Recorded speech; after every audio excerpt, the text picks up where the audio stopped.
O'Banion was known as the gangster's florist. His flower shop, Schofield's, was at 738 North State Street, right across from the Holy Name Cathedral. If I had it to do over again, I probably would have lived outside the city, started a little seed farm, had my own greenhouse. Things didn't work out that way.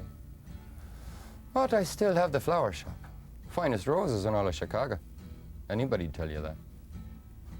Even Scarface Al Capone would tell you that. Deanie O'Banion was a sentimental little Irishman. They called him Gimpy because one leg was a little shorter than the other. He was a choir boy. Apparently O'Banion thought he could control Capone. He was a stronger individual. Capone was an upstart.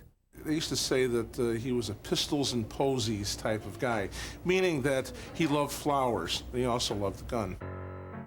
According to one cop, O'Banion killed 25 wise guys in his day.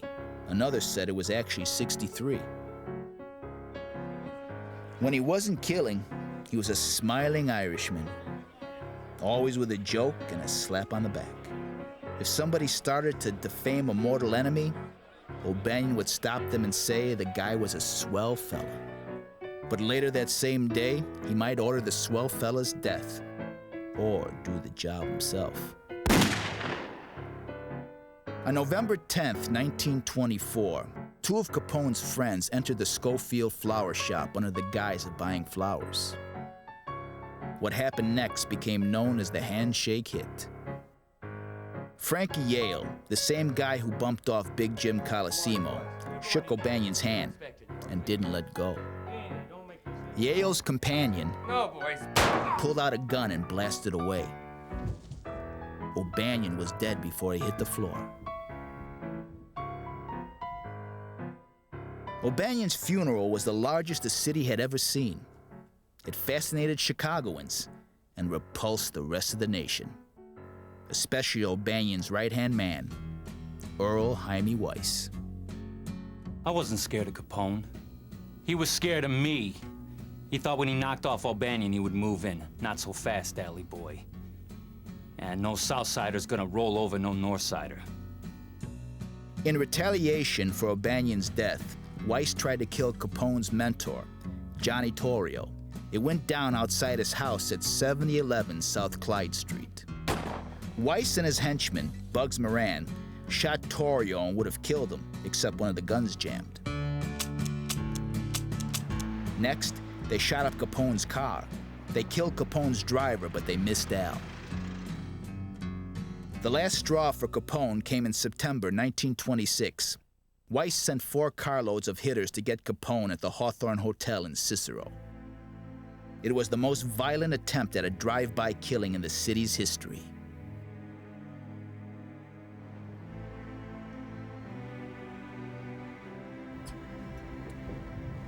On October 11th, 1926, outside the Holy Name Cathedral, Capone made sure that Weiss would never cause him trouble again. Capone sent 2 hitters to rent rooms across the street from the church, a typical Capone move. They methodically chose the best spots to catch Weiss in a crossfire, and waited. When Weiss was walking past the church that day, he barely made it to the sidewalk before the bullets started flying. More than 300 rounds crossed State Street that day. Most of them hit Hymie Weiss. If you look close enough, you can still see the bullet holes left behind on the church wall.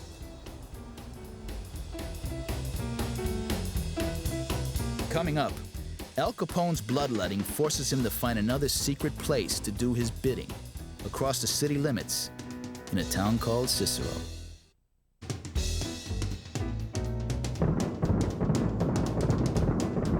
With the death of Hymie Weiss in 1926, it seemed that Al Capone's Chicago became a reality. His main rival on the north side was now dead. Booze, gambling, loan sharking, prostitution, union rackets, extortion, murder. Capone had Chicago spinning, and the proof of his dynasty was here. It was really here. I swear. The city's best hotel. In its day, the downtown Chicago Lexington Hotel boasted a guest list of royalty, entertainers, and politicians. And it was home to the city's most powerful man, Al Capone.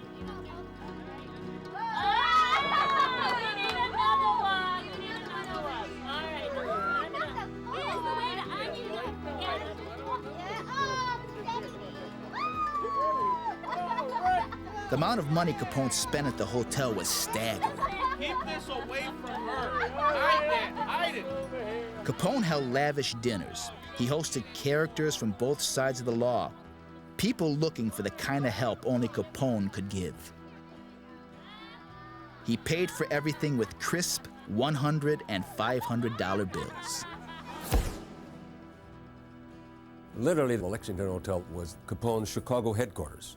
He had a suite of rooms up there. He had a lot of his gunsels. A lot of his people lived there. He actually did a lot of business out of there, plus, of course, his activities in Cicero. But when he was in Chicago, he headquartered at the Lexington Hotel. He controlled the whole hotel. It was a good hotel, too. It wasn't a flop house by any means.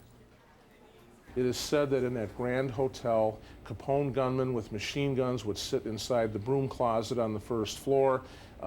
Gamblers, disreputable people of all sort would be wandering around the first floor, while Capone maintained his command post on the fourth floor. What happens to the rest of us? Legend has it that one of Capone's most infamous acts took place at the Lexington. The Sicilian crime family, the Jennas, had hired 2 hitmen to knock off Capone. We lose money. But the hitters got cold feet. They double-crossed the Jennas and killed old man Jenna instead. Win. It turned out they feared Capone more than anyone What else. happens? They went to Capone to tell him what they had done. And how did Capone thank them? And then I can't hear the crowd say, "All for Al, and Al for all." He killed them for taking the job in the first place. While Capone lived it up at the Lexington, Elliot Ness and the Untouchables were busy trying to shut down his booze business. But they couldn't get close enough to Capone to nail him, so they chose the next best thing: intimidation and harassment. Since the mid-20s, Ness had confiscated 45 of Capone's vehicles, trucks used to transport liquor throughout the city. Legend has it that Ness had all of these trucks cleaned and shined. He then lined them up like a parade and slowly drove them past the Lexington, right under Capone's window. Capone owned much of Chicago, but not 100%. And to make things a little easier, he found sanctuary across the city limits, in Cicero. It was here, at 5342 West 22nd Street, among Cicero's corrupt cops and politicians, that Capone ran his most loved operation, the Cotton Club. Today you can buy tile and paint in what was once the country's best jazz club. When Capone ran the club, it was the booze that peeled the paint from the tile. Anytime that the organization, in this case the Capone organization, could have the equivalent almost of a safe house. They didn't have to worry about the police hassling them there. They didn't have to worry about any city officials giving them a hard time because they were taken care of. That's why they went over to Cicero.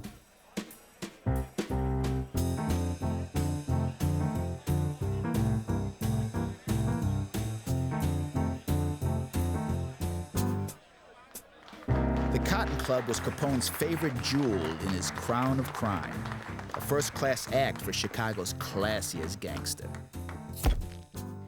It was at the Cotton Club that one of Capone's most infamous pranks happened.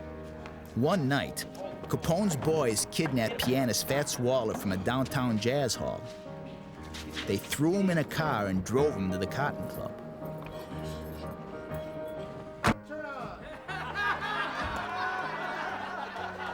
A petrified Waller was shoved on stage and told to play for a club full of strangers.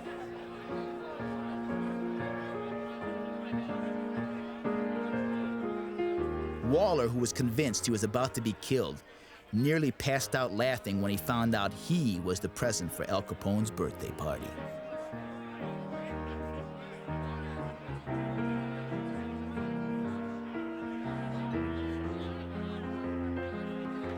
He played at the club for 3 straight days. He left the club exhausted, his pockets bulging with thousands of dollars in tips.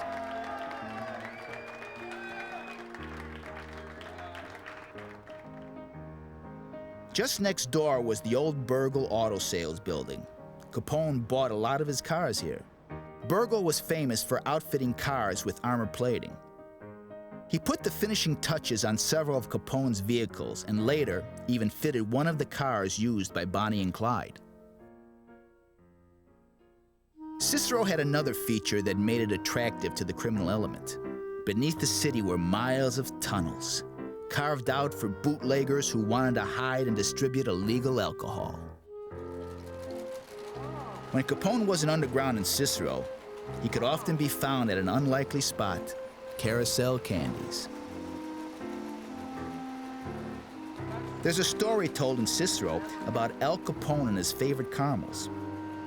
When Al was having his fun in Cicero, he would come to Carousel Candies and pick out his favorite box of caramels.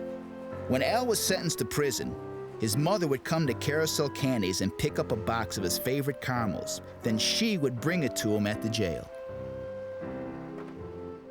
It was one habit that Al could never break. Cicero doesn't talk much about its gangster past anymore. Most of the people here would rather forget that the city was once a haven for Chicago's top gangsters. Next on El Capone Chicago, the gang wars come to a bloody end following the nation's most violent gangland killing. By the late 1920s in Chicago, Al Capone fearlessly ordered the deaths of dozens of his enemies. There was Joey Aiello. He got it in front of his apartment building in Oak Park, a suburb of Chicago. And Jake Lingle, the know-it-all reporter for the Tribune, who used to brag that he controlled the price of beer in Chicago. One day, he stuck his nose too far in Capone's business and found himself bleeding in a pedestrian underpass downtown. He asked too many questions. The hit that topped them all happened here. This is where the gangland crime of the century went down, the St. Valentine's Day Massacre at 2122 North Clark Street. The building that was here was a storage garage. It was called the SMC Carthage Company. On February 14th, 1929, a meeting was called. Members of Bugs Moran North Side Gang were going to talk about business. Moran was staying in a hotel a block away. He got up, shaved, and left at 10 a.m. that morning, walking north on Clark. I hope one day that if I die decently in bed. I don't want to be ending up and being murdered in some garbage can in Chicago, especially on the south side. When Moran approached the garage, he saw a police car parked out front. And thinking that the police were going to rouse the place, he ducked inside a coffee shop and waited. What he didn't know was inside the garage. 4 of Capone's men from St. Louis, 2 dressed as cops, were about to unleash hell's fury. What are you doing here,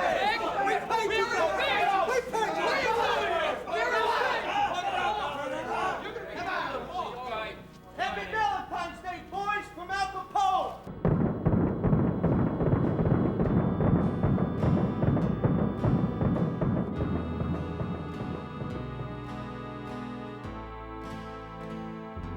Capone's men lined 7 of Moran's rum runners up against the wall and mowed them down. They killed them all, but missed their main man, Moran, who was 5 minutes late to the meeting because he cut himself shaving. When Moran saw the men leave, he walked over to the garage and saw his guys swimming in blood. Anybody that kills like that, there'll always be more revenge on that. It's a lot of people that got killed. That's big time, real big time. The community in Chicago was shocked by this bloodshed. The business community offered rewards that amounted finally to something like $100,000 to put an end to this gangster rivalry, it was called, and it eventually led to the downfall of Capone. The public was outraged. City officials were forced to shut down every speakeasy. Over the next 2 years, the government tried a different tactic to get Capone behind bars: taxes. Oh, come on. The feds could never pin on Capone any of the nearly 300 gangland hits they believed he ordered. Go, boys.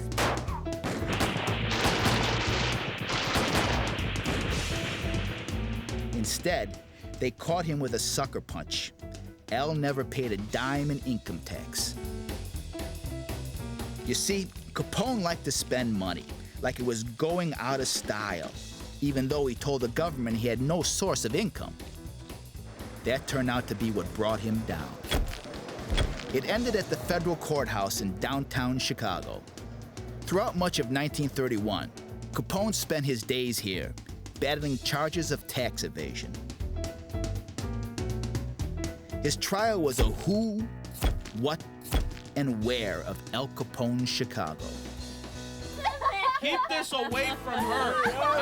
Hide it. The rolls of $100 bills he tossed around at the Lexington. The cars he had armor-plated at Burgle's Auto Garage.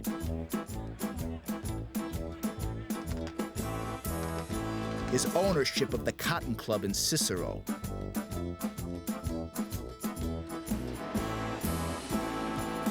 The 45 trucks seized by Elliot Ness that rolled past Capone's Chicago hotel room.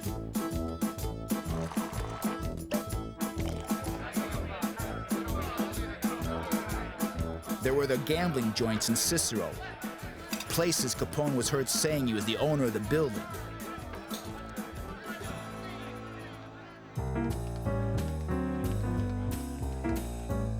Capone even had a luxury home in Miami.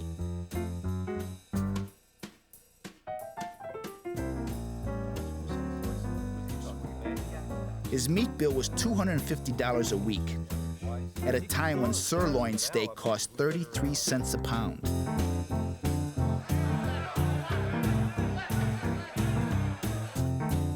In the previous 5 years, he had spent $15,000 for shirts. And there was the $1 million in improvements he made to his family's home on South Prairie Avenue. The government's case was clear. How could a man who claimed to have no income afford all this?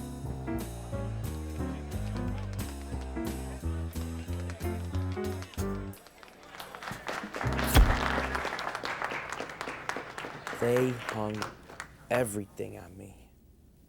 Everything but the Chicago fire. Just before midnight on October 17th, 1931, Capone's luck finally ran out. A jury found him guilty on 5 counts of federal tax evasion. He was fined $50,000 and sentenced to 10 years in federal prison.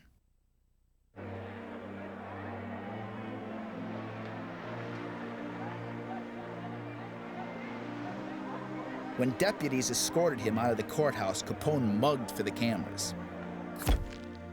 "Got enough, boys?" he said. "You're not gonna see me for a long, long time."